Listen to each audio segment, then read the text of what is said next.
Baik, teman-teman, mari kita lanjutkan materi TOEFL kita ya. Dan hari ini kita akan belajar bab 3 mengenai verb atau kata kerja. Nah, sebenarnya verb ini sudah kita pelajari di hari pertama. Nah, tapi hari ini kita akan belajar lebih mendalam ya. Terutama untuk membedakan verb 2 dan verb 3. Karena dalam bahasa Inggris, verb 2 dan verb 3 itu secara fisik atau secara visual itu mirip sekali, teman-teman. Gitu ya. Nah, mungkin sebelumnya kita review sedikit dulu materi kita hari pertama ketika kita belajar kata kerja. Nah, kata kerja itu adalah kelas kata yang fungsi utamanya di dalam kalimat itu adalah sebagai predikat ya, teman-teman. Jadi verb itu fungsinya adalah sebagai predikat. Nah, tapi tidak semua kata kerja bisa jadi predikat ya. Hanya verb satu, kemudian verb 2, kemudian verb SIS, dan juga auxiliary verb yang bisa jadi predikat gitu ya, teman-teman. Kalau teman-teman menemukan ada verb 3 yang berdiri sendiri tanpa auxiliary sebelumnya, kemudian verb ing yang berdiri sendiri tanpa auxiliary sebelumnya, dan juga to verb satu, mereka bukan predikat. Nah, di sini masalahnya adalah verb 2 dan juga verb 3 dalam bahasa Inggris itu kebanyakan bentuknya mirip, teman-teman. Jadi kalau teman-teman menemukan ada kata kerja yang ditambahi dengan akhiran ed, nah bisa saja dia verb 2, bisa saja dia verb 3. Kalau dia verb 2 adalah predikat, sedangkan kalau dia verb 3 berdiri sendiri tanpa auxiliary sebelumnya berarti dia bukan predikat. Nah, terus bagaimana kita bisa membedakannya di dalam kalimat kalau wujudnya sama? Nah, hari ini kita akan pelajari salah satunya mengenai hal itu gitu ya. Jadi langsung saja teman-teman kita pelajari mengenai kata kerja atau verb gitu ya.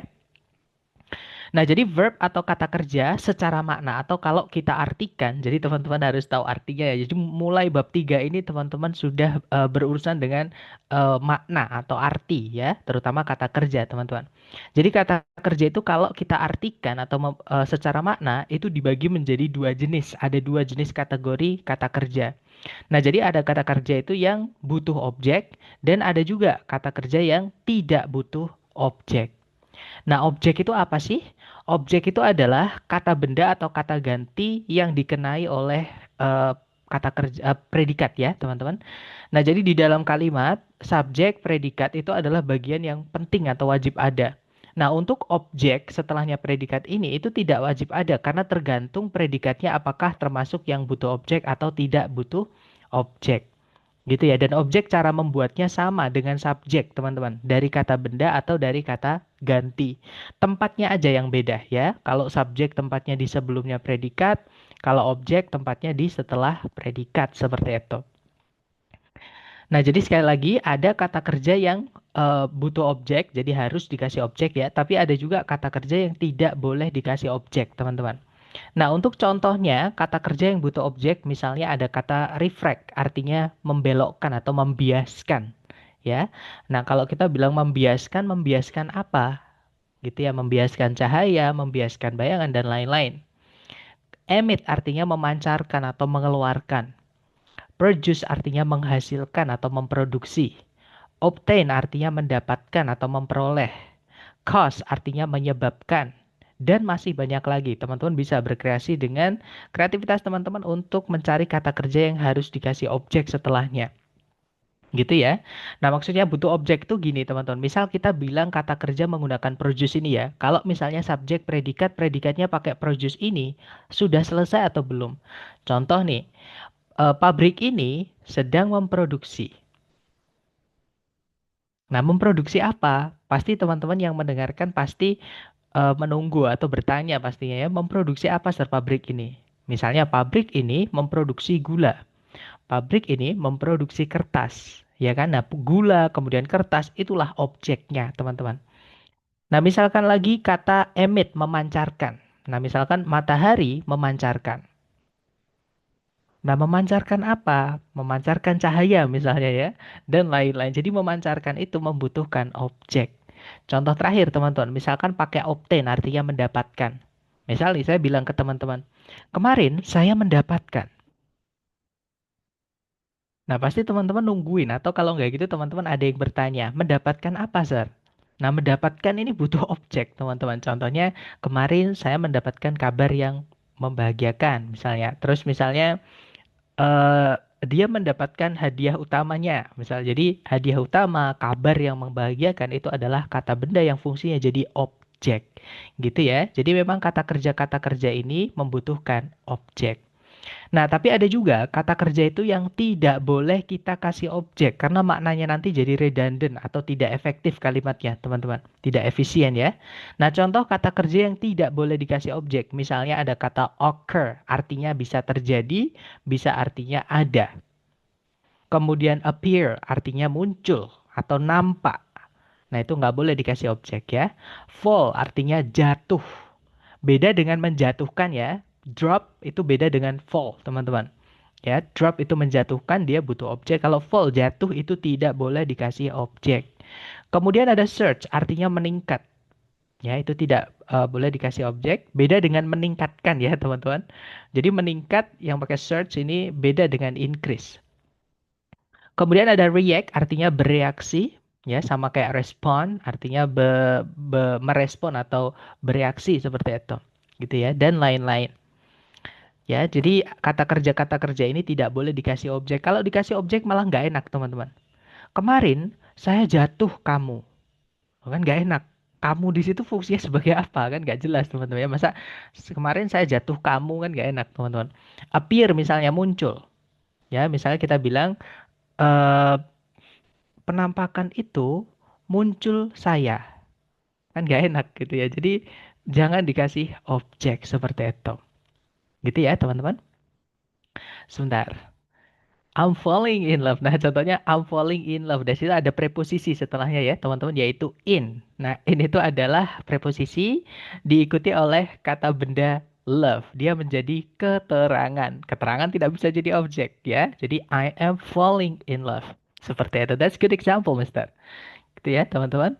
Nah, mungkin sekarang teman-teman ada yang bertanya, kenapa kita harus tahu atau kita harus bisa membedakan kata kerja itu butuh objek sama kata kerja itu tidak butuh objek. Nah, karena ini nanti teman-teman ada hubungannya dengan bentuknya di dalam kalimat. Gitu ya. Nah, untuk kata kerja yang butuh objek, dia memiliki semua bentuk kata kerja maksud saya. Dia memiliki semua bentuk kata kerja di dalam kalimat. Nah, bentuk-bentuk kata kerja sudah kita pelajari di hari pertama. Gitu ya, teman-teman. Nah, kata kerja yang sudah kita pelajari di hari pertama itu nanti dikategorikan menjadi dua secara penggunaannya di dalam kalimat, teman-teman. Jadi ada yang aktif, aktif itu caranya bilang ada juga pasif, itu caranya bilang di. Gitu ya. Nah, untuk aktif, hampir semua bentuk kata kerja dalam bahasa Inggris itu artinya aktif, teman-teman. Saya ulang lagi ya. Hampir semua bentuk kata kerja dalam bahasa Inggris itu semuanya artinya aktif gitu ya, yaitu verb satu, verb SIS, verb 2, auxiliary verb, itu semuanya artinya me. Nah, kata kerja yang tidak bisa jadi predikat, misalnya verb ing dan to verb satu itu juga artinya aktif. Dan dia kalau membutuhkan objek, itu wajib teman-teman kasih objek atau harus dikasih objeknya. Gitu ya. Nah, sedangkan pasif itu bentuknya cuma dua di dalam bahasa Inggris ya. Kalau tempatnya di predikat, hanyalah be verb 3. Jadi kalau teman-teman menemukan ada is, am, are, was, were, be, been, being, terus setelahnya ada verb yang akhirannya ed, sudah dipastikan itu verb 3. Karena nggak mungkin to be ketemu verb 2 itu nggak mungkin, nggak ada teman-teman ya. Seperti itu. Jadi kalau teman-teman menemukan bentuk kata kerja berupa to be, auxiliary to be ketemu dengan verb 3, nah itu pasif, artinya jadi di, teman-teman. Ya. Ataupun verb 3 yang berdiri sendiri tanpa auxiliary sebelumnya. Nah, bedanya kalau be verb 3 itu predikat ya. Misalkan is eaten itu predikat. Gitu ya. Is abroad itu predikat, teman-teman. Nah, tapi kalau verb 3 aja tidak ada auxiliary sebelumnya itu bukan predikat, tapi artinya sama-sama pasif. Gitu ya. Dan kata kerja yang butuh objek, kalau sudah kita bentuk menjadi pasif ini, yaitu bentuk be verb 3 ataupun verb 3 yang berdiri sendiri, tidak boleh lagi dikasih objek. Nanti saya jelaskan alasannya ya teman-teman. Jadi sekali lagi kata kerja yang butuh objek itu kalau sudah kita bentuk pasif atau bentuknya itu sudah be verb 3 ataupun verb 3 yang berdiri sendiri itu tidak boleh lagi dikasih objek. Nah, jadi di sini cara membedakannya adalah teman-teman lihat setelahnya ada objeknya atau tidak. Kalau setelahnya ada objeknya, teman-teman menemukan ada verb ed, nah itu berarti verb 2 kalau ada objeknya ya. Tapi kalau misalnya tapi kalau misalnya setelahnya verb ed-nya itu, dan verb ed-nya itu termasuk yang butuh objek ya, teman-teman. Kok tidak ada objeknya, berarti itu bentuknya verb 3 atau pasif, bukan predikat. Gitu ya. Nah, itu cara membedakan kalau teman-teman menemukan ada verb ed yang berdiri sendiri tanpa auxiliary sebelumnya. Apakah dia verb 2 harus ada objeknya kalau dia butuh objek ya, ataupun dia verb 3 kalau tidak ada objeknya. Gitu ya. Jadi kalau kata kerja yang butuh objek kok mirip penggunaannya kayak yang tidak butuh objek, berarti itu dia pasif, teman-teman. Seperti itu. Gitu ya. Nah, sedangkan untuk kata kerja yang tidak boleh dikasih objek setelahnya, alias memang tidak boleh atau tidak butuh objek ya, tidak boleh dikasih objek setelahnya. Contohnya occur, appear dan lain-lain tadi itu tidak punya bentuk pasif, teman-teman. Nah, dia hanya punya bentuk aktif saja, yaitu verb 1, verb SCS, verb 2, auxiliary verb, verb ing, sama to verb 1. Walaupun setelahnya tidak ada objeknya, karena memang dia termasuk kata kerja yang tidak butuh objek atau tidak boleh dikasih objek. Gitu ya. Jadi kalau teman-teman menemukan ada verb yang akhirannya ed, dia keluarganya kata kerja yang tidak butuh objek, walaupun tidak ada objek setelahnya itu sudah pasti verb 2, bukan verb 3. Gitu ya, teman-teman. Jadi cara membedakannya seperti itu. Atau saya ulangi sedikit ya. Kata kerja dibagi menjadi dua secara makna, ada yang butuh objek, ada yang tidak butuh objek. Kata kerja yang butuh objek itu bisa aktif, bisa pasif. Ya, teman-teman. Kalau dia aktif ya wajib dikasih objek karena artinya tapi kalau dia sudah dipasifkan, yaitu bentuknya be verb 3 ataupun verb 3 yang berdiri sendiri, itu tidak boleh lagi dikasih objek. Nah, sedangkan untuk kata kerja yang tidak butuh objek, kategorinya ya memang tidak boleh dikasih objek, nah dia nggak bisa kita pasifkan. Dan dia memang tidak boleh dikasih objek. Jadi walaupun tidak ada objeknya, dia tetap aktif, teman-teman, bukan pasif. Jadi artinya tetap seperti itu. Gitu ya. Nah, sekarang saya jelaskan kenapa kok kata kerja yang butuh objek saja yang bisa kita pasifkan, sedangkan kata kerja yang tidak butuh objek itu tidak bisa kita bentuk menjadi pasif. Nah, alasannya adalah caranya kita membuat kalimat pasif dari kalimat aktif. Ya. Nah, contohnya saya pakai kata produce, teman-teman. Nah, contoh kalimatnya berbunyi, some trees produce resin in large quantities. Beberapa pohon menghasilkan resin dalam jumlah besar. Ini kalau kita analisa ya, posisi kalimatnya atau kelengkapan kalimatnya, di situ ada subjek some trees ya. Kemudian predikatnya adalah produce. Kemudian di situ ada objek ya, yaitu kata resin. Nah, setelahnya diikuti keterangan. In large quantities, preposisi diikuti kata benda menjadi keterangan. Jadi susunan kalimat ini adalah keterangan di belakang ya. Nah, itu di depan ada subjek, kemudian predikat, kemudian objek, kemudian keterangan. Nah, kalau kita mau jadikan kalimat pasif ya, jadi kata kerja produce ini kan aktif ya, kalimatnya berarti kalimat aktif. Nah, predikatnya ini kalau kita jadikan pasif atau kalimatnya kita jadikan passive voice ya, yang awalnya objek ini, teman-teman, kita rubah menjadi subjek. Jadi kita jadikan topik pembicaraan atau kita taruh di depan seperti itu. Jadi jadinya resin itu menjadi subjek. Nah, karena resinnya ini kata benda mati ya, atau kata benda pasif, nggak bisa melakukan produce, teman-teman. Nah, otomatis kata kerjanya harus dipasifkan. Nah, bentuknya pasif di predikat itu adalah be verb 3. Gitu ya. To be dari resin adalah is, verb 3 dari produce adalah produced. Nah, kemudian yang awalnya subjek, teman-teman, itu kita rubah menjadi adverb of agent atau keterangan pelaku. Nah, jadi ditambahkan preposisi by. Nah, ini alasan kenapa kata kerja yang kata kerja yang sudah dipasifkan ya, kata kerja yang butuh objek, sudah kita pasifkan, tidak boleh lagi punya objek. Gitu ya, karena subjeknya kita jadikan adverb atau keterangan, namanya adverb of agent, keterangan pelaku, teman-teman. Nah, setelahnya diikuti keterangan lagi. Jadi, susunannya berubah menjadi subjek, predikat, keterangan, keterangan. Seperti itu. Tapi artinya sama ya, teman-teman. Jadi yang bawah itu, resin is produced by some trees in large quantities. Resin dihasilkan oleh beberapa jenis pohon dalam jumlah besar. Seperti itu. Oke. Nah, sedangkan teman-teman bandingkan dengan kata kerja yang tidak boleh dikasih objek atau kata kerja yang tidak perlu objek ya. Misalkan saya pakai kata kerja fall ini teman-teman. Kalimatnya berbunyi, In 1992, the Afghan Communist Government fell to Taliban. Nah, ini kalau kita analisa ya, bagian kalimatnya di depan sendiri itu sebelum koma ada keterangan ya atau keterangan waktu adverb of time, teman-teman. Setelahnya ada subjek, the Afghan Communist Government, itu subjeknya. Kemudian predikatnya di fell. Nah, setelahnya ini ada preposisi lagi, berarti itu keterangan, teman-teman ya. Jadi to Taliban ini adalah keterangan. Nah, sekarang teman-teman bayangkan, ini nggak ada objeknya. Terus yang kita rubah menjadi subjek apa? Kan nggak ada ya, teman-teman. Keterangan nggak bisa dirubah jadi subjek. Subjek itu hanya dibuat dari kata benda atau kata ganti, sama kayak objek. Gitu ya, makanya objek bisa dipindah jadi subjek, nanti jadi kalimat pasif. Nah, tapi keterangan nggak bisa kita rubah jadi subjek, teman-teman. Nggak boleh, nggak ada ceritanya adverb menjadi subjek, nggak bisa. Gitu ya. Nah, di situ alasannya. Jadi kalimat yang tidak boleh dikasih objek atau tidak butuh objek hanya bisa aktif saja. Seperti ini aja bentuknya. Seperti itu. Nah, untuk penerapan materi yang kita pelajari hari ini ke contoh soal structure TOEFL, misalnya seperti ini. Di sini saya punya satu soal. Nah, caranya seperti biasa. Teman-teman cari dulu kata kerja yang bisa jadi predikat ya. Nah, di situ ada was, teman-teman. Subjeknya adalah Leonardo da Vinci ini ya.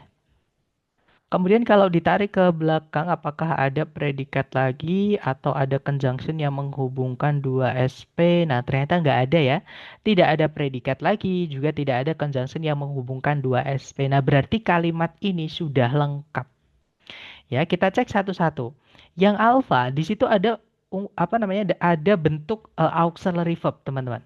Auxiliary head, auxiliary be, kemudian diikuti verb tiganya yang dijelaskan sama be-nya itu ya. Nah, setiap ada bentuk be verb 3 dia jadi pasif.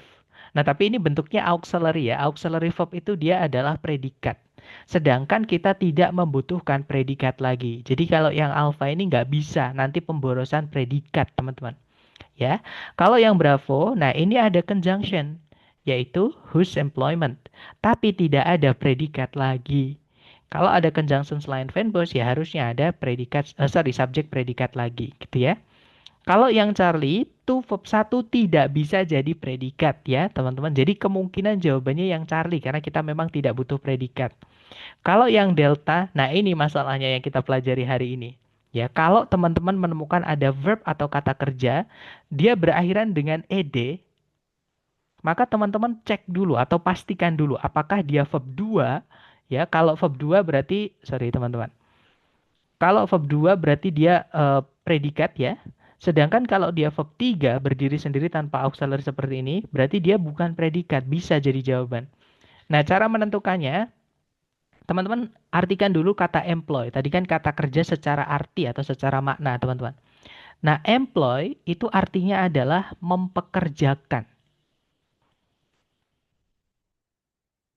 Nah, pertanyaan saya ke teman-teman, mempekerjakan itu butuh objek nggak, teman-teman? Kalau kita misalkan bilang perusahaan ini kami mempekerjakan. Nah, sudah selesai belum kalimatnya? Atau mempekerjakan ini berarti butuh objek nggak, teman-teman?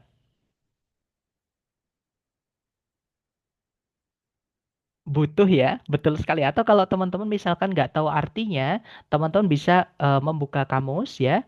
Kita cari kata employ, teman-teman.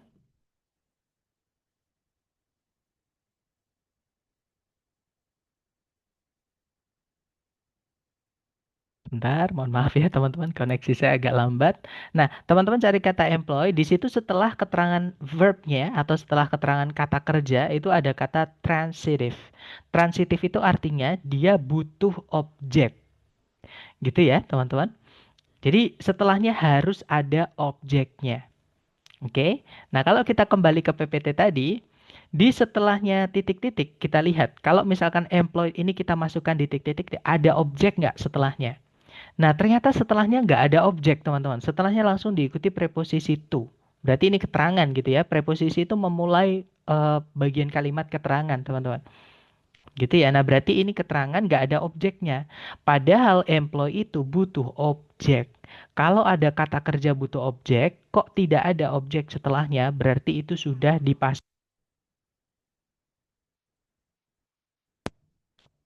Nah, jadi saya ulangi lagi, kalau ada kata kerja bentuk ed ya, terus setelahnya harusnya dia ada objeknya, kata kerja yang butuh objek, kok tidak ada objek setelahnya, nah berarti itu sudah dipasifkan, berarti dia verb 3. Dan verb 3 itu tidak bisa jadi predikat. Jadi kemungkinan jawabannya juga yang delta ini, teman-teman. Nah, sekarang bedanya Charlie sama delta apa? Charlie kan juga bukan predikat, delta juga bukan predikat.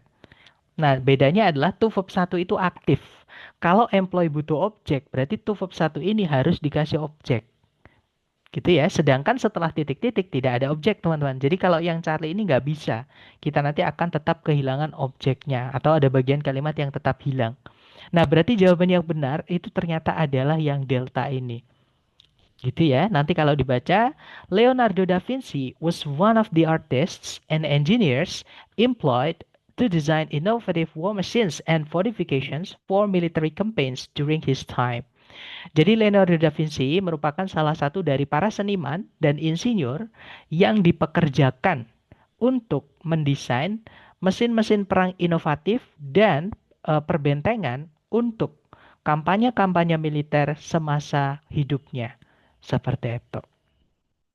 Nah, contoh kedua. Caranya sama. Teman-teman cari dulu kata kerja yang bisa jadi predikat ya. Nah, di situ ada kata use, teman-teman.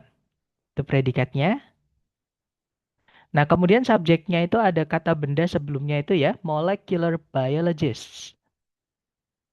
Kalau ditarik ke belakang lagi, apakah ada predikat? Ternyata tidak ada predikat lagi ya, teman-teman, juga tidak ada conjunction yang menghubungkan dua SP.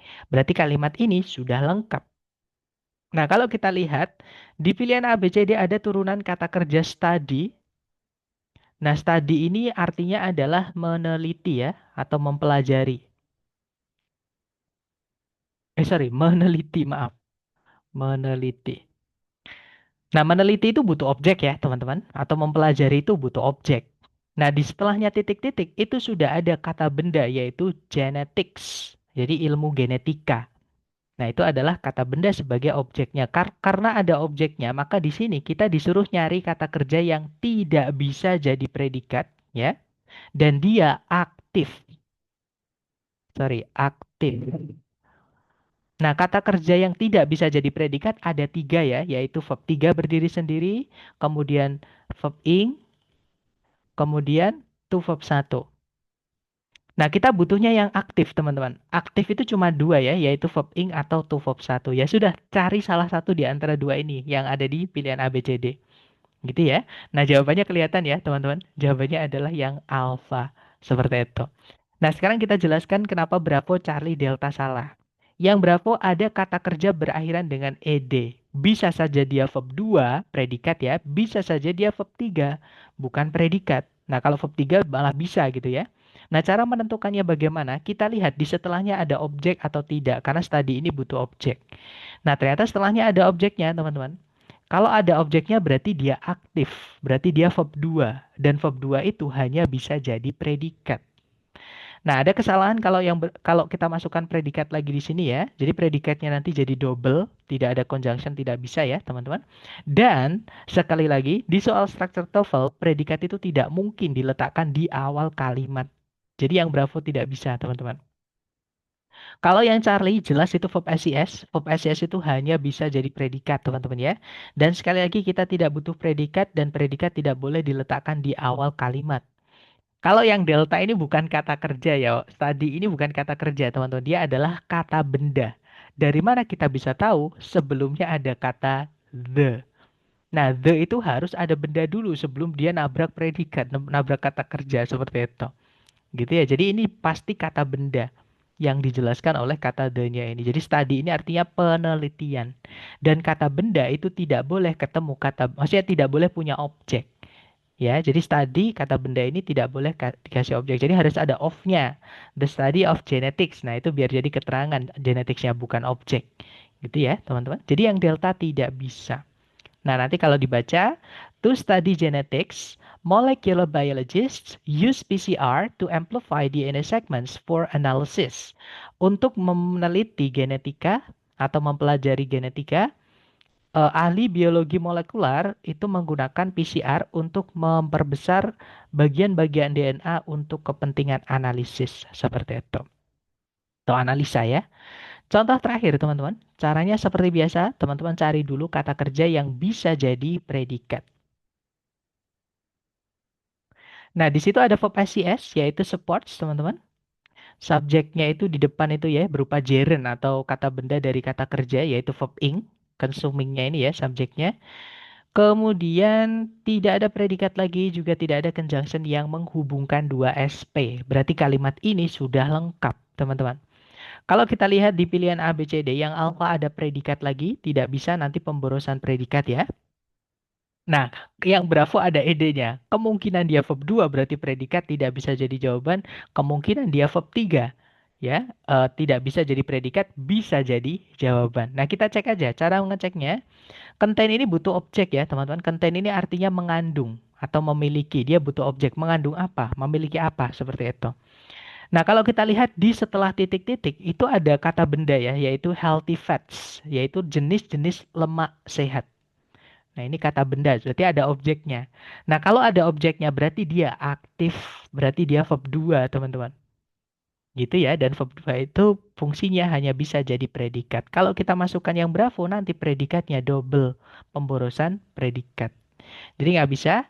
Kalau yang Charlie ini containing kata kerja yang tidak bisa jadi predikat dan kita memang tidak butuh predikat ya. Dan dia aktif teman-teman. Nah setelahnya ada objeknya memang kita butuhnya aktif. Jadi kemungkinan jawabannya Charlie. Kita tahan dulu ya. Kalau yang delta ada subjek lagi, ada predikat lagi, tapi tidak ada conjunction sebagai konektor, tidak bisa. Gitu ya. Jadi jawabannya adalah yang Charlie. Nanti kalau dibaca, consuming foods containing healthy fats supports brain health and cognitive function. Mengkonsumsi jenis-jenis makanan yang mengandung lemak-lemak sehat atau jenis-jenis lemak sehat itu mendukung kesehatan otak dan fungsi kognitif. Seperti itu. Nah, itu adalah materi kita hari ketiga ya tentang kata kerja. Mungkin sebelum kita lanjut ke latihan untuk teman-teman, ada yang pengen ditanyakan dulu, silahkan boleh di-unmute. Jangan sungkan-sungkan teman-teman.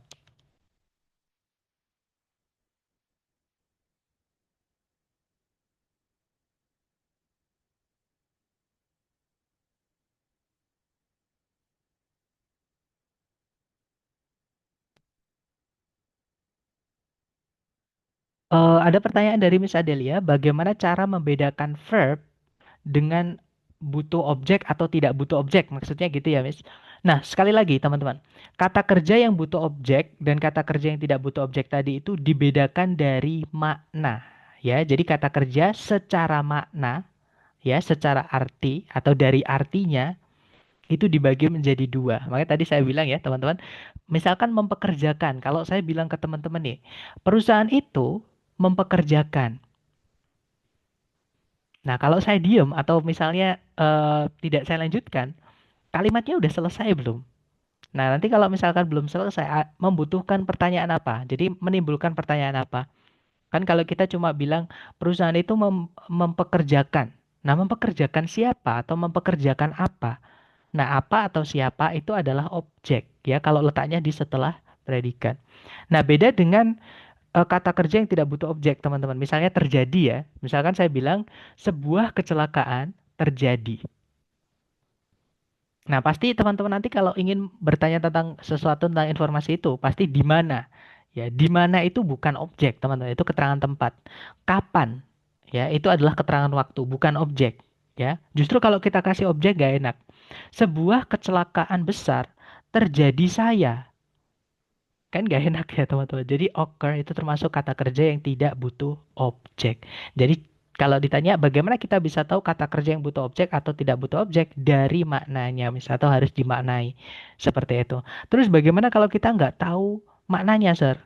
Ada dua cara. Yang pertama teman-teman buka kamus tadi seperti yang saya tunjukkan ya. Ketika kita cari kata employ tadi, kalau dia kata kerja itu transitif berarti butuh objek. Ya, berarti masuk ke transitif. Butuh objek itu istilahnya transitive verb, teman-teman. Nah, ada juga kalau misalkan teman-teman nyari kata kerja, misalnya ya, kita buka kamus, kita cari kata misalnya apa, teman-teman? Misalnya fall, misalnya ya. Nah, kalau kita cari kata kerja, memang kadang nggak di sininya ya, teman. Kadang di bawahnya itu. Jadi fall itu adalah intransitif. Kalau ada in-nya, in itu artinya tidak. Jadi transitif butuh objek. Kalau intransitif berarti tidak butuh objek. Seperti itu. Kemudian cara kedua, teman-teman kalau misalkan ketika mengerjakan soal structure TOEFL, ketika real test ya itu kan nggak bisa buka kamus teman-teman. Dan kebetulan teman-teman menemukan kata kerja yang teman-teman nggak tahu artinya. Maka teman-teman lihat di pilihan A, B, C, D-nya. Nah, di pilihan A, B, C, D ada susunan be verb 3 nggak? Ada susunan pasif nggak? Yang predikat ya. Pokoknya kalau ada susunan be yang akhirannya ed, nggak mungkin be verb 2, teman-teman. Itu berarti be verb 3. Berarti itu pasif. Nah, kalau dia bisa dibentuk pasif oleh si pembuat soal, nah berarti kata kerja itu termasuk kata kerja yang butuh objek. Cara menganalisanya seperti itu. Gitu ya teman-teman. Jadi sekali lagi kalau misalnya teman-teman sudah terlanjur tes, maksudnya ketika tes nih nggak bisa buka kamus kan, karena kalau ketahuan pasti didiskualifikasi teman-teman. Nah otomatis gunakan cara yang barusan saya sampaikan, lihat di pilihan A, B, C, D, ada nggak bentuk be verb 3. Kalau ada bentuk be verb 3 berarti kata kerja itu bisa dipasifkan, alias kata kerja yang butuh objek seperti itu. Bisa, fail itu bisa jadi transitif ya, tapi artinya bukan jatuh, teman-teman. Jadi kembali lagi di konteks, ya. Jadi fail itu juga punya arti menebang, teman-teman. Jadi hati-hati tergantung konteks ya. Jadi dalam bahasa Inggris itu nggak enaknya kadang satu kata artinya banyak. Oke, tadi yang saya sebutkan failnya itu yang jatuh, teman-teman, bukan yang menebang. Kalau fail yang artinya menebang, dia butuh objek, seperti itu.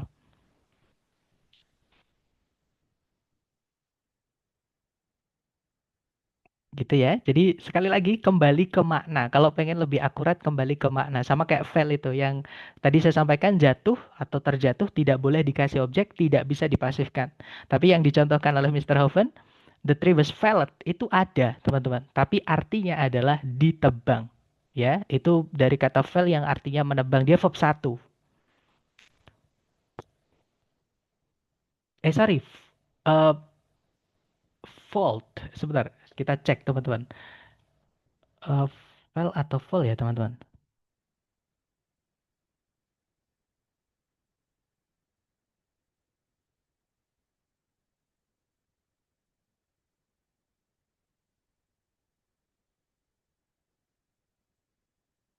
Oh iya, berarti fail ya, bukan fall-nya, teman-teman. Berarti bukan fall-nya, tapi fail-nya.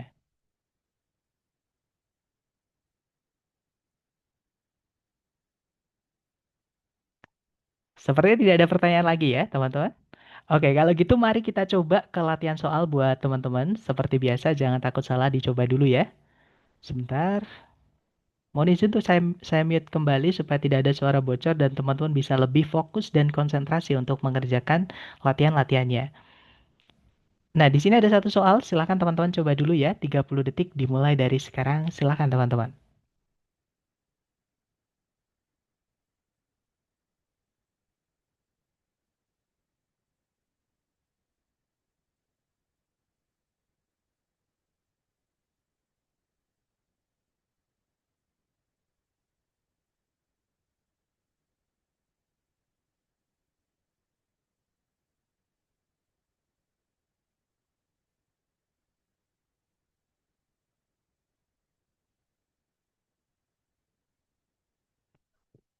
Oke, waktunya sudah habis ya. Silahkan jawaban teman-teman boleh dikirim di chat dulu, nanti kita bahas bersama. Dan saya lihat ada jawaban alfa, sepertinya semuanya menjawab alfa. Mari kita cek bersama. Kalau ditarik dari depan ke belakang, cari kata kerja yang bisa jadi predikat ya, teman-teman. Nah, di sini tidak ada kata kerja sama sekali ya yang bisa jadi predikat. Berarti di sini kita membutuhkan predikat. Subjeknya ada berupa gerund di situ, verb ing ya, teman-teman. Planning vegetation. Nah, berarti di sini kita hanya membutuhkan predikat saja. Kalau yang alfa kemungkinan bisa ya, teman-teman, karena verb SES hanya bisa jadi predikat. Kita tahan dulu. Yang bravo tidak bisa, karena verb ing tanpa auxiliary sebelumnya tidak bisa jadi predikat. Kalau yang Charlie itu verb satu juga tidak bisa jadi predikat. Nah, kalau yang delta ini auxiliary verb, dia juga bisa jadi predikat. Jadi antara alpha atau delta. Bedanya alpha sama delta apa? Yang alpha itu verb SES, bentuk dari kata kerja aktif. Sedangkan yang delta ada susunan to be yang diikuti oleh verb 3. Ini bentuk pasif, teman-teman. Dan kalau kata kerja sudah dipasifkan, tidak boleh lagi dikasih objek. Sedangkan setelahnya ada kata benda, yaitu water runoff sama sediment loss. Ya, berarti ini objeknya, ada objeknya di sini. Kita butuhnya yang aktif, tidak bisa diisi yang pasif. Jadi jawabannya yang alpha ya, teman-teman. Kalau yang delta nanti kita ada objeknya nggak bisa, pasif tidak boleh dikasih objek. Nah, nanti kalau dibaca, planting vegetation along river banks slows water runoff and sediment loss. Jadi, menanam vegetasi di sepanjang tepi sungai menghambat atau memperlambat gitu ya, aliran air dan juga hilangnya endapan seperti itu. Lanjut ke nomor berikutnya. Silahkan dicoba lagi. 30 detik dimulai dari sekarang. Silahkan teman-teman.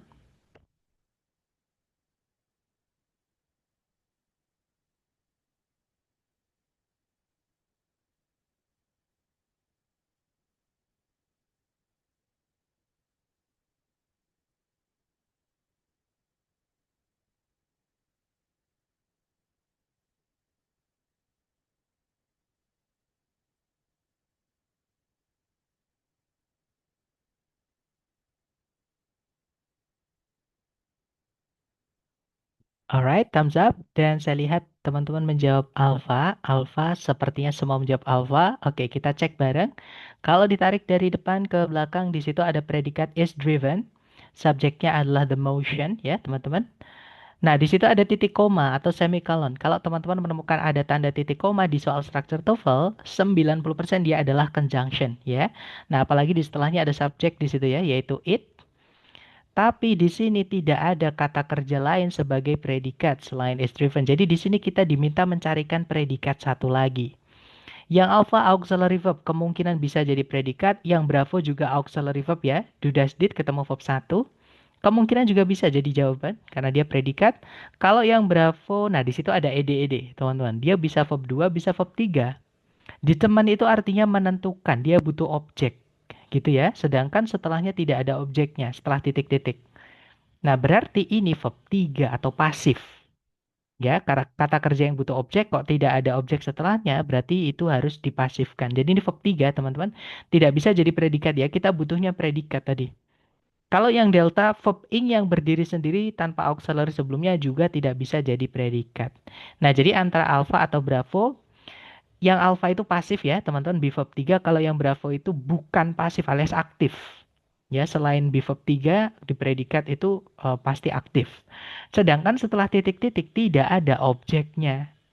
Determine butuh objek. Kalau nggak ada objek setelahnya ya harus kita pasifkan. Ya, jadi jawabannya yang alpha, teman-teman, bukan yang bravo ya. Nanti kalau dibaca, the motion of tectonic plates is driven by mantle convection. It is not determined by surface erosion. Jadi gerakan dari lempeng tektonik itu didorong oleh konveksi mantel bumi. Nah, dia maksudnya gerakan dari lempeng tektonik itu tidak ditentukan oleh erosi di permukaan bumi. Seperti itu. Lanjut ke nomor berikutnya. Silahkan teman-teman. 30 detik dimulai dari sekarang. Silahkan.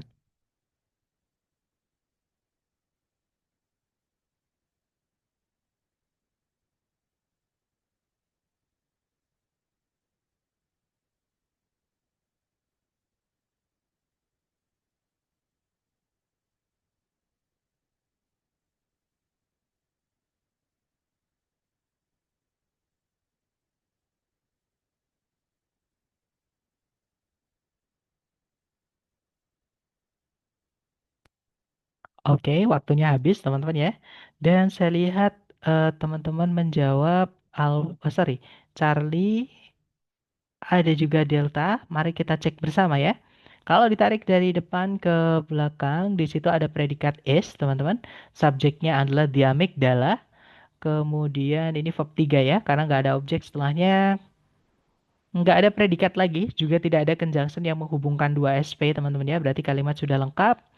Kalau yang alpha finding, find itu artinya menemukan, dia butuh objek. Sedangkan setelah titik-titik tidak ada objeknya. Karena kalimat sudah lengkap, kalau di sini kita masukkan kata kerja, teman-teman carikan kata kerja yang tidak bisa jadi predikat. Entah itu verb ing, entah itu verb 3, ataupun to verb 1. Jadi pilihan teman-teman cuma tiga ini ya.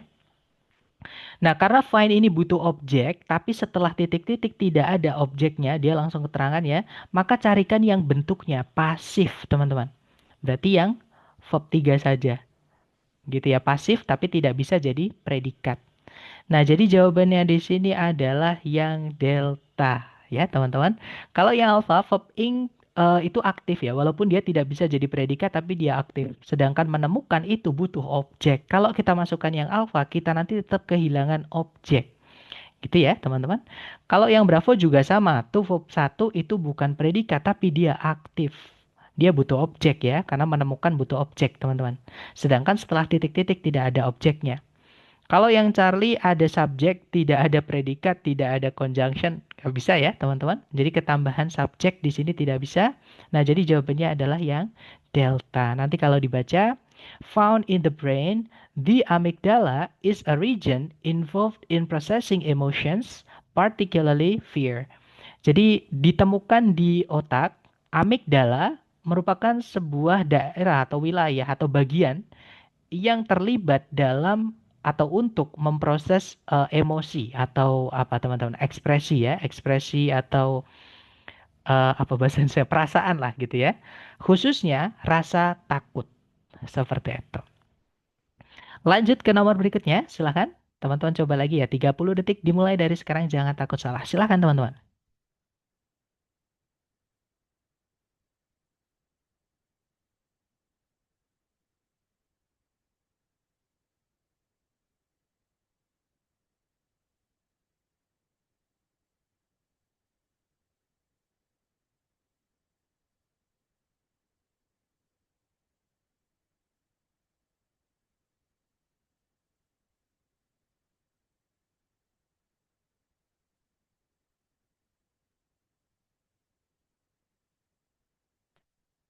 Oke, waktunya habis. Dan saya lihat teman-teman menjawab Charlie dan juga Delta.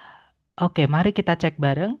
Kalau ditarik dari depan ke belakang, cari kata kerja yang bisa jadi predikat. Di situ ada is ya.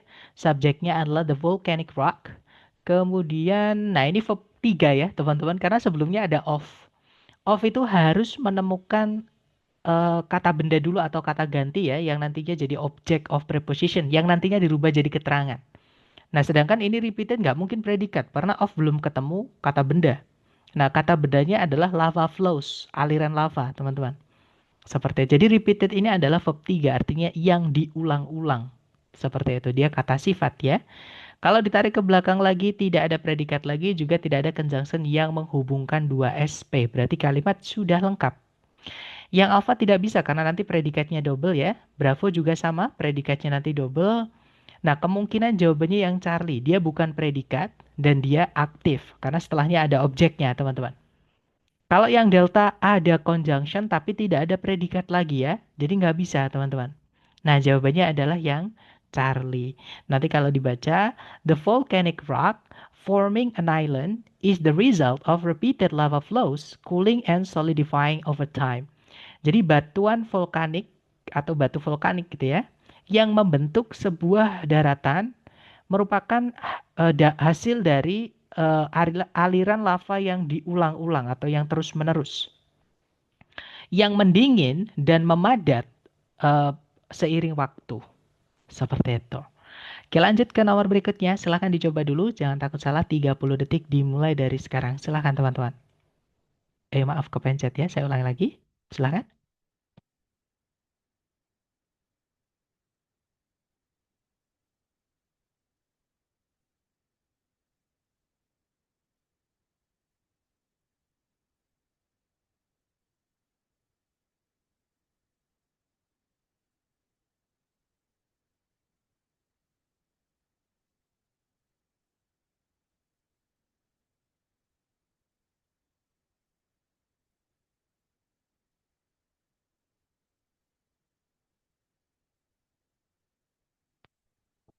Oke, waktunya sudah habis teman-teman ya. Dan saya lihat ada jawaban Charlie. Charlie, semuanya menjawab Charlie. Kita cek bersama. Di situ ada predikat use ya, subjeknya today's farmers. Kemudian nggak ada predikat lagi, teman-teman juga tidak ada conjunction yang menghubungkan dua SP. Kalimat sudah lengkap. Kalau kita lihat di pilihan A, B, C, D, di situ ada turunan kata kerja produce, artinya menghasilkan. Dia butuh objek ya. Dan setelahnya ini ada kata benda yields, teman-teman. High crop yields, ya, hasil panen yang tinggi, yang melimpah. Nah, berarti ini ada objeknya, berarti cari kata kerja yang tidak bisa jadi predikat, ya, dan dia aktif. Pilihannya kalau nggak to verb 1, ya verb ing, teman-teman. Nah, di pilihan A, B, C, D, verb ing nggak ada, adanya to verb 1. Ya sudah, jawabannya adalah yang Charlie gitu ya. Yang alpha itu verb 2 ya, teman-teman, karena dia ada objek setelahnya, berarti dia aktif, bukan verb 3. Nanti predikatnya double. Kalau yang Bravo itu preposisi diikuti kata benda tidak bisa punya objek, sedangkan setelah titik-titik ada objeknya. Jadi nggak bisa, teman-teman ya. Itu kalau kita ganti gerund malah bisa, teman-teman. Kalau kita ganti menjadi for producing, itu malah bisa. Tapi nggak mungkin ada dua jawaban ya, teman-teman. Kalau yang delta produce itu verb 1 jelas ya, dia predikat, nanti predikatnya double atau pemborosan. Jadi fix jawabannya yang Charlie. Nanti kalau dibaca, today's farmers use irrigation, fertilizers, large machines, and other technology to produce high crop yields.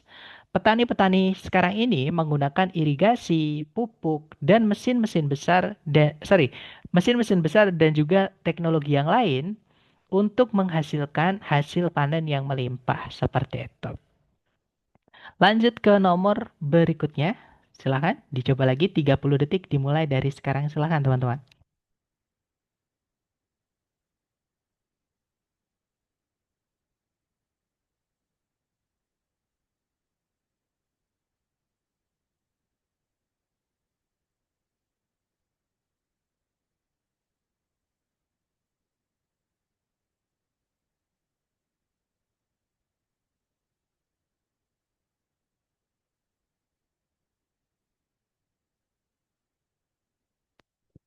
Alright, waktunya habis teman-teman. Dan saya lihat ada jawaban delta. Mari kita cek bersama ya. Kalau ditarik dari depan ke belakang, di situ ada kata kerja. Nah, hati-hati, ini occupied ini bukan kata kerja, bukan verb 2 ya, teman-teman.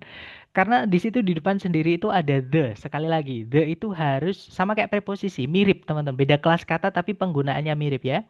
Nah, miripnya di mana? Miripnya setelahnya ini harus ada kata benda dulu, teman-teman. Sebelum nabrak bagian kalimat berikutnya. Misalnya predikat, misalnya keterangan, itu harus ada kata benda dulu. Nah, sedangkan second oldest itu bukan kata benda, continuously juga bukan kata benda, tidak mungkin ini predikat. Gitu ya. Jadi, occupied di situ bukan predikat, teman-teman. Kata bendanya itu mention ini. Berarti dari the sampai mention itu adalah subjeknya. Nah, berarti kita belum punya predikat. Artinya di sini teman-teman diminta mencari predikat. Kita cek satu-satu ya. Yang alfa di situ ada kata benda. Kata benda nggak bisa jadi predikat. Ya.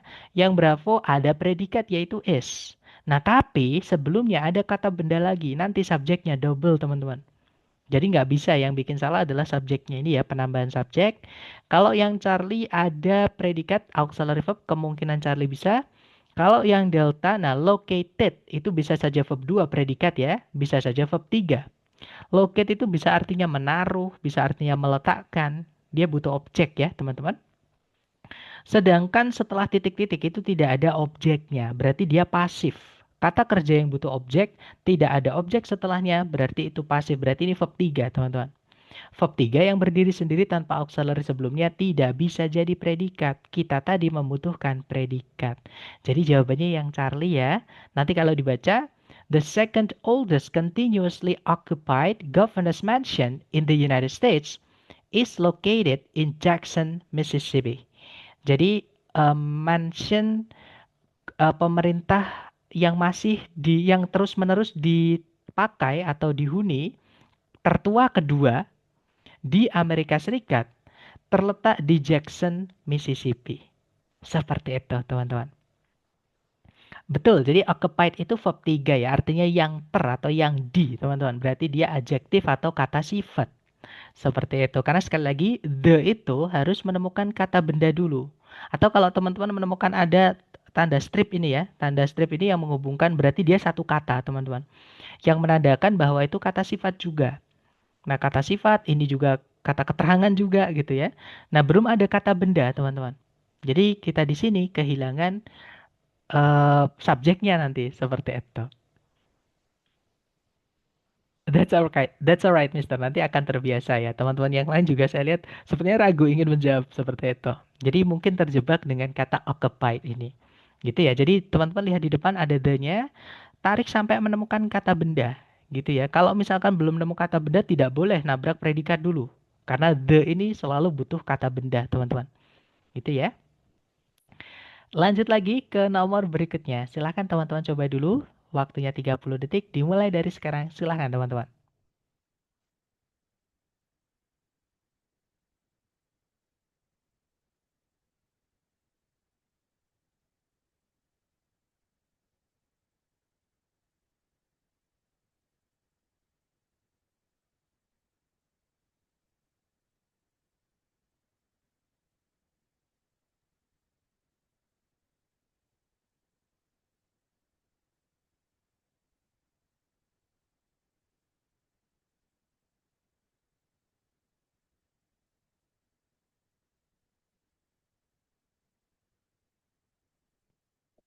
Oke, waktunya sudah habis dan saya lihat teman-teman menjawab Bravo, Bravo, Bravo, Charlie. Oke, antara Bravo atau Charlie. Mari kita cek bersama.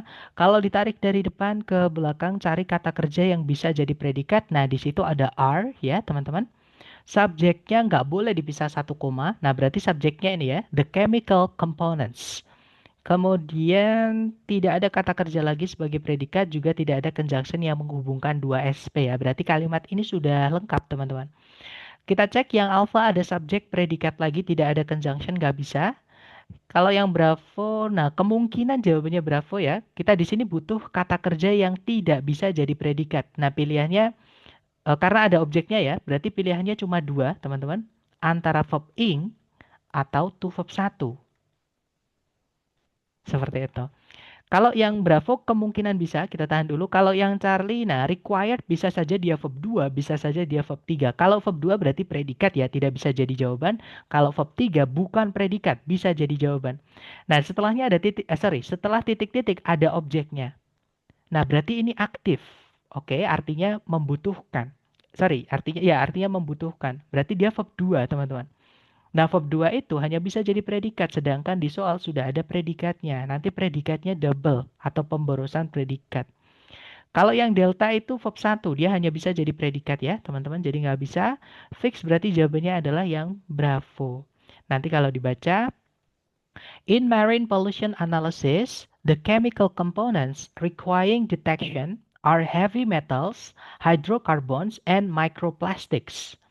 Jadi dalam analisa polusi air laut, zat-zat kimia yang membutuhkan deteksi atau pelacakan atau apa ya teman-teman. Intinya membutuhkan harus dideteksi lah gitu ya.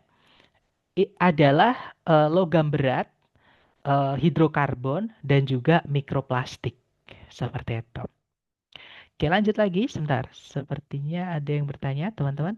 Required ini reduce dari which are required. Betul sekali, Mister. Untuk teman-teman yang belum tahu apa itu maksudnya reduce ya, lupakan, nggak apa-apa, karena saya yakin teman-teman ada yang benar-benar belajar dari nol, but it's okay ya. Eh, Kalau teman-teman yang sudah tahu, mungkin teman-teman sudah belajar di tempat lain atau dulu pernah ngambil di program ini, itu nanti kita bahas di hari ke-10, teman-teman. Gitu ya. Jadi CSP itu ada yang bisa kita pendekkan. Tapi nanti ya kita pelajari di hari ke-10. Jadi requiring di sini ini adalah pemendekan dari which require. Seperti itu atau that require seperti itu. Nah, kalau yang required saja ini verb 2 karena setelahnya ada objeknya, teman-teman. Kalau dia pasif tidak boleh ada objeknya ya. Kalau are required itu kan pasif, teman-teman. Seperti itu. Dan itu tidak boleh dikasih objek. Gitu ya. Jadi ini bukan pemendekan yang requirednya, teman-teman. Itu predikat. Seperti itu verb 2. Betul sekali, Mister. Karena ada objeknya di titik-titik itu. Setelahnya kan detection. Jadi kalau require nanti dimasukkan ke titik-titik, ada objeknya. Berarti kan dia aktif. Seperti itu. Atau verb 2 seperti itu. Oke, lanjut lagi ke nomor berikutnya. Silahkan teman-teman coba dulu ya. Waktunya 30 detik dimulai dari sekarang. Silahkan teman-teman. Maaf kepencet. Silahkan teman-teman coba dulu. Silahkan.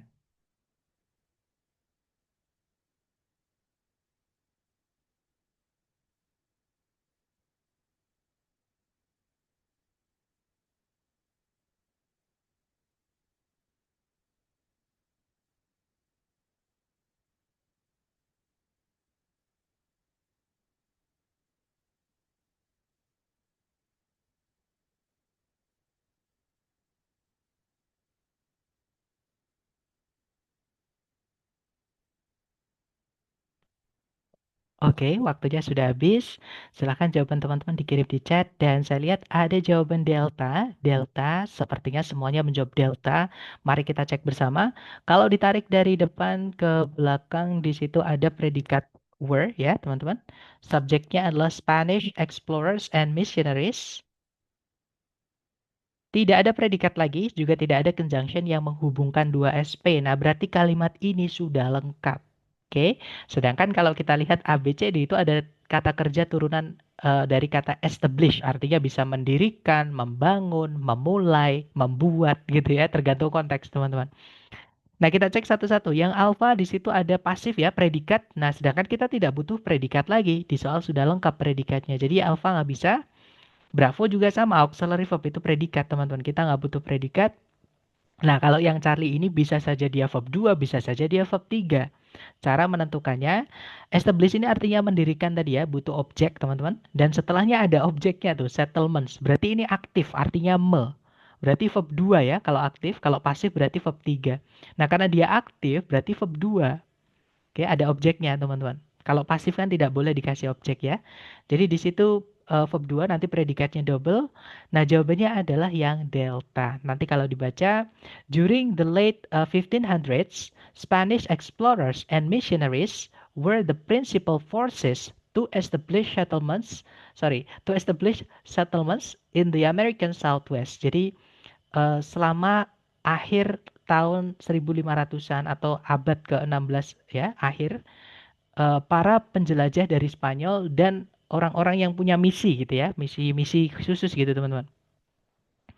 Merupakan apa? Forces itu pasukan ya. Jadi pasukan-pasukan utama untuk mendirikan atau untuk membangun settlement. Settlements itu berarti kependudukan gitu. Jadi eh, masyarakat atau apa ya teman-teman.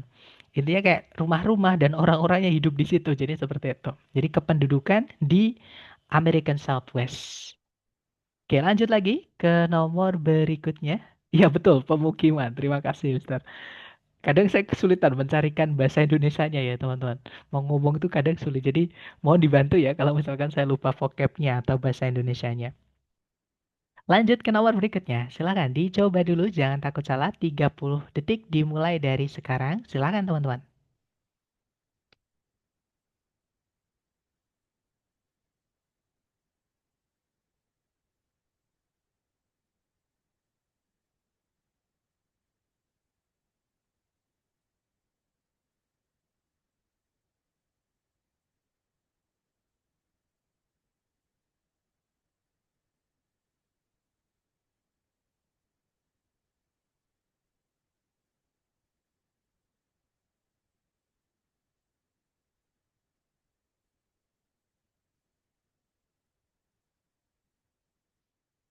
Oke, waktunya sudah habis dan saya lihat teman-teman menjawab Charlie, semuanya menjawab Charlie. Kita cek ya. Kalau ditarik dari depan ke belakang, cari kata kerja yang bisa jadi predikat. Nah, faced ini adalah verb 2, teman-teman kan setelahnya ada objek ya. Hati-hati, near ini bukan preposisi, teman-teman. Walaupun near punya kelas kata preposition ya. Jadi near ini adalah kata sifat menjelaskan kata extinction. Near bisa juga punya kata sifat, gitu ya. Jadi face ini adalah predikatnya, wills ini adalah subjeknya, teman-teman. Kemudian nggak ada predikat lagi, juga tidak ada conjunction yang menghubungkan dua SP. Nah, berarti kalimat sudah lengkap. Nah, semuanya turunan kata kerja hunt itu memburu artinya. Ini mirip dengan soal sebelumnya tadi ya, teman-teman. Tapi kita cek ABCD. Yang alpha di situ ada auxiliary verb. Nanti predikatnya double ya. Alpha nggak bisa, teman-teman. Kalau yang Bravo to be verb ing itu aktif ya, beda dengan to be verb 3. Pokoknya kalau ada susunan be verb 3 itu pasif, selain itu aktif, teman-teman. Nah, ini kan be verb ing ya, berarti dia aktif. Nah, nggak ada objeknya, padahal hunt di sini konteksnya artinya adalah memburu. Dia butuh objek. Kalau nggak ada objeknya ya harusnya kita butuhnya yang pasif. Nah, kemungkinan jawabannya adalah yang Charlie ya, itu kata kerja yang tidak butuh objek, sorry, kata kerja yang butuh objek dan dipasifkan. Ya, karena setelahnya nggak ada objeknya. Kata kerja yang butuh objek kok tidak ada objeknya, berarti itu dipasifkan. Jadi kemungkinan jawabannya Charlie, kita tahan dulu. Kalau yang delta ini verb ing tanpa auxiliary sebelumnya tidak bisa jadi predikat dan dia aktif. Harus ada objeknya, teman-teman. Sedangkan setelah titik-titik tidak ada objeknya. Gitu ya. Jadi jawabannya adalah yang Charlie. Sorry, yang Charlie, teman-teman. That's right. Nanti kalau dibaca, hunted both for the oil and for the bones, whales faced near extinction during the peak of commercial whaling in the 19th century. Jadi diburu sorry, both ini artinya keduanya ya, tapi nggak perlu diartikan di sini. Jadi diburu karena atau untuk maaf, diburu untuk minyak mereka dan juga untuk tulang-tulang mereka. Paus itu menghadapi kepunahan yang dekat selama puncak dari perburuan paus untuk komersil pada abad ke-19. Lanjut ke nomor berikutnya. Silahkan teman-teman coba dulu. 30 detik dimulai dari sekarang. Silahkan teman-teman.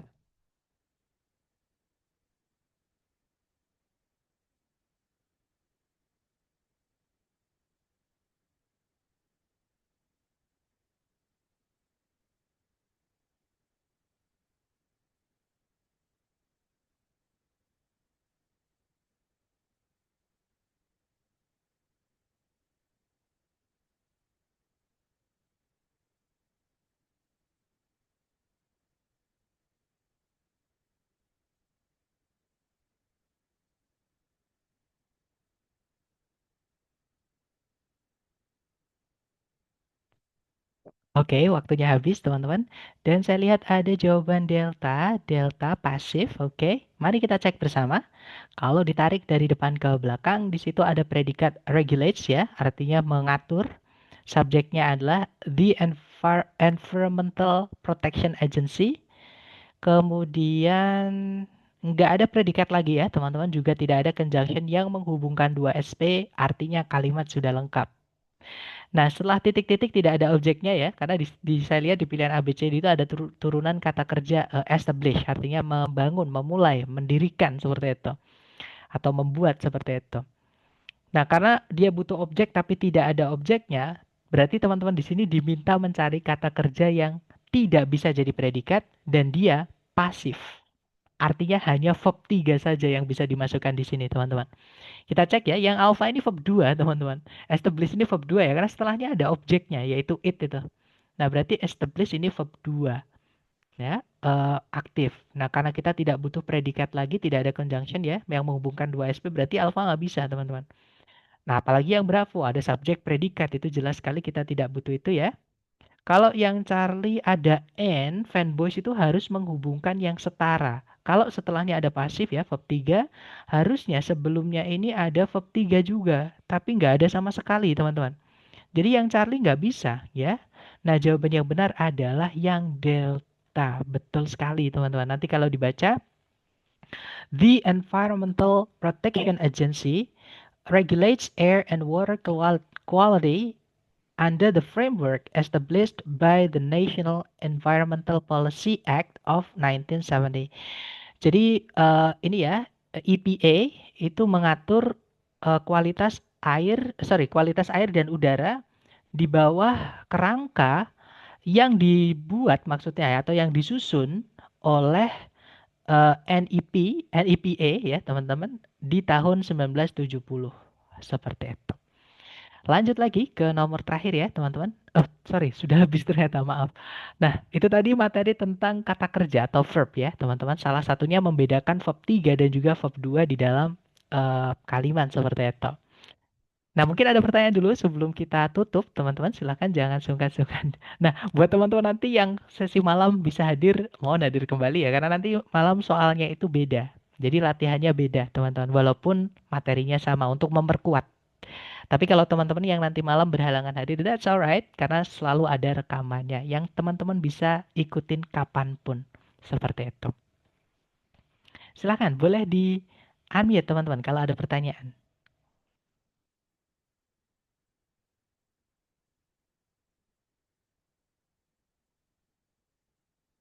Sepertinya masih aman ya, belum ada pertanyaan. Atau nanti ketika teman-teman mereview kembali materinya dan menemukan kesulitan, sekali lagi jangan sungkan-sungkan ditanyakan. Boleh japri atau di grup baru yang sudah kita buat gitu ya. Sekali lagi terima kasih atas kehadiran teman-teman hari ini. Semoga yang kita pelajari bermanfaat. And I'll see you again next time. The last I say, sebentar teman-teman. Sorry. Tadi ada today's farmers. Bukan, Mister. Teman-teman tidak akan pernah menemukan ada singkatan ya di soal structure TOEFL. Jadi kalau teman-teman menemukan ada tanda petik S, itu adalah kepemilikan. Dan today's yang ada tanda petiknya itu sebenarnya satu kata ya, teman-teman. Jadi kalau kita cari di kamus itu memang satu kata. Kalau kita cari sebentar ya, today's.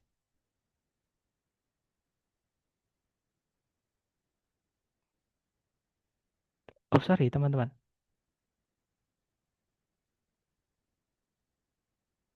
Oh, ternyata nggak ada ya. Maksudnya tanda yang today yang pakai tanda petik S. Tapi itu kepemilikan, Mister. Jadi dari kata benda yang ditambahkan dengan tanda petik S. Nah, contohnya ini.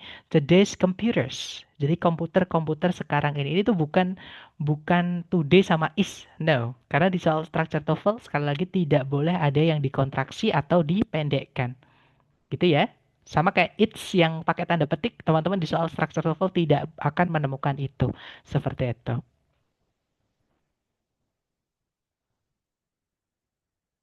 Iya betul sekali Mister. Jadi petani hari-hari ini gitu ya, petani zaman sekarang, petani sekarang ini seperti itu.